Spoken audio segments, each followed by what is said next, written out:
So, as many of you are new to my channel, because my channel is new, I'm new to my channel, you may not know, but I am a youth minister.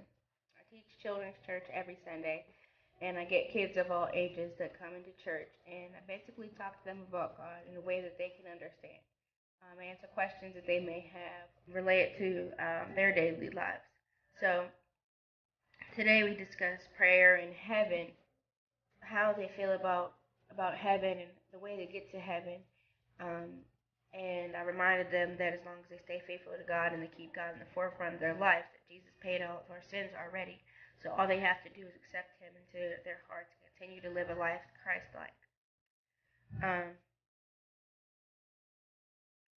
So I know that when you have teens, sometimes it's hard to get them to open up. So I had created them a prayer box that they can write down some things that are troubling them, some things that they need to talk to God about that they can't do on their own, some things that need prayed over. We never know when we're dealing with young ladies and young men. We can talk to them about God and we can give them advice, but when they go home, their lives are totally different. We can't go home with them. We can't be with them every second of the day, and we can't change their life situations any.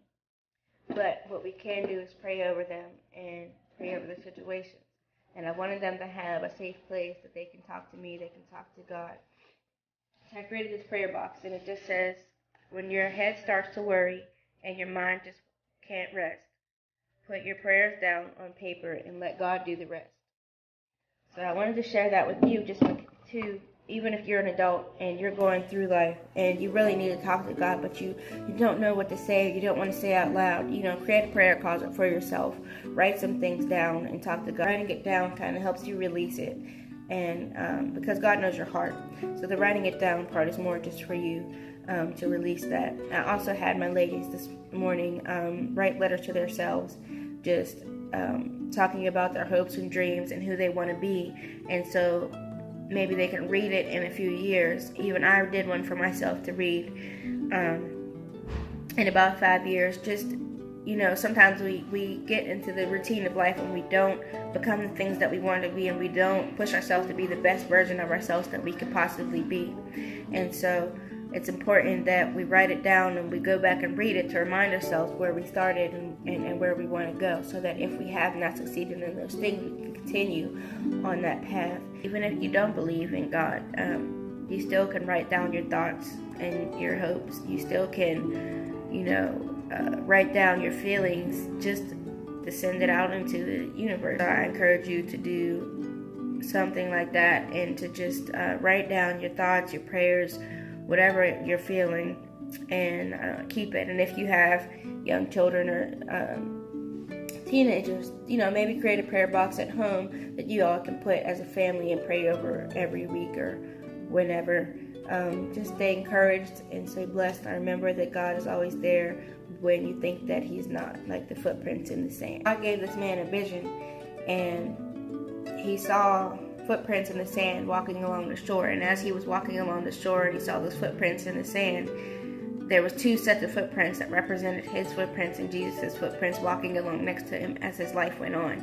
And he was shown, every part of his life. And on the worst part of his life, there was only one set of footprints.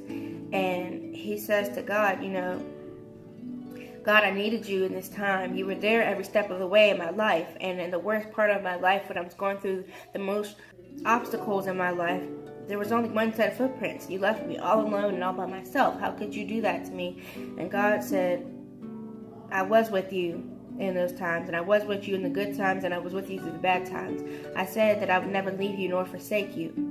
Those footprints were mine and not yours. I had carried you through those times in your life when you couldn't walk yourself. And so we just have to remember that we're never alone. And while it may seem that God isn't with us, He is there with us every step of the way. I was in an Uber, and all I know is I looked up and I seen a car coming towards me, and it was flipping, and I flipped over and it was flipping back on the other side, and it skidded across the ground before it flipped back over, and I seen sparks flying out, and it just looked like Final Destination. And in that moment, there was nothing I could do. I've always had a fear of driving, but at this moment, I'm in an Uber, I'm in the back seat, and there's still, things can still happen, and there was nothing I could do but pray. And I saw the car coming, and it stopped, luckily, and it landed on the right side, but one of the tires had flown off and hit the car that we were in. But luckily, that's all that happened, and I got out, and I called 911, and I'm praying because I know that the people in this car that's flipped over have to be severely injured. And I got out, and I'm looking in the car, and I can't see in because the airbags were blown, but there's a woman, and she's screaming, help us, help us. And I saw the driver, which was her husband, and his arms were just limp. And I said, God, please, don't let this man be dead. And the 911 dispatcher is asking me, what happened and what's going on. Is anybody stuck? And I believe they both were trapped. And then the driver of the other car, who had swerved in the other lane, he gets out, and I'm like, are you okay? And he looks disoriented, but he was walking around, and the ambulance got there really quick, and they ended up having to resuscitate the man in the car that flipped over, and they were able to revive him, and they were able to revive the woman that was in the other car, which I didn't even know she was in there. Once the man got out, I thought that he was on his own, but his wife was on the other side, and they had to use the jaws of life for both cars to be able to get those people out. And then I just stayed there, and I was watching, and my Uber driver, she was there, and I began to pray aloud, and the people that were there, they all were praying people, we all were praying aloud, and I just stayed there and made sure that everyone was okay. I had to talk to the police and everything, and they checked out to make sure that we were okay. But luckily, since only a tire hit the car, it doesn't really impact us in any way. And so this happened on a bridge, so I couldn't get back at the Uber driver. She had to back out and go the opposite way, and so I was trying to get to the other side to where I was supposed to be going. And so I ended up having to have my friend meet me on the other side of the bridge, but I was going to have to walk to the end of the exit. And so I walked to the end of the exit, and I'm shaking up, and sometimes when stuff like that happens to us, we think like it's a devil after us. So I'm coming down the bridge, and I'm on the side where you have the guardrail, and then there's a fence, and I don't have a fear of heights, but I have a fear of falling. And it just looked, especially after that, I can just see the cars passing under, and it would just seem so scary. So I'm trying to stay, right in the middle of this little walkway. But the end of the walkway was a sign that was blocking the ending. So I had to climb over the guardrail to get to the other side. And I'm terrified because cars are coming down under this pass, and you can't see them until they come all the way around. So I'm like, after something like that, when I'm climbing over the guardrail, I'm terrified that, I'm going to get hit by one of the cars. Luckily, I didn't, and I was able to meet my friend and get safe. But when you think about moments like that, you wonder why things like that happen. I mean, life just happened, but I began to wonder all kinds of stuff, and it just reminded me that God's angels encamp around me at every second. And sometimes we think that God isn't listening to us, or we don't hear from God in a while, and we think that God has kind of turned away from us, maybe out of guilt, because we know that we're not living our life certainly right. And when I got to church, I shared my testimony, and there was a woman in church who she actually was in a mild accident. She was driving, and someone ran a red light, and she experienced a mild accident, and she experienced the same anxieties that I was feeling after the accident.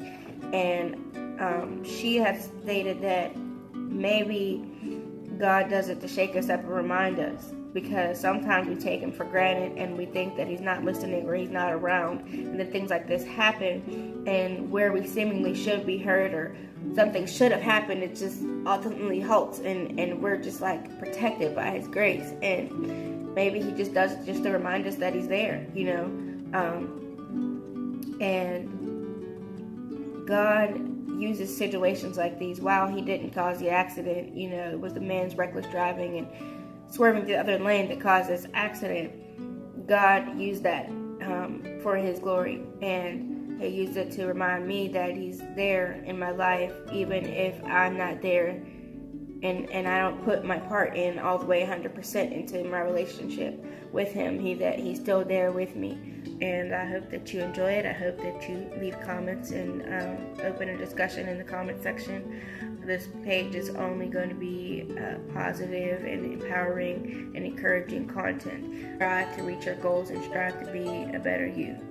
So I hope that you are encouraged and you are blessed, and I will see you soon.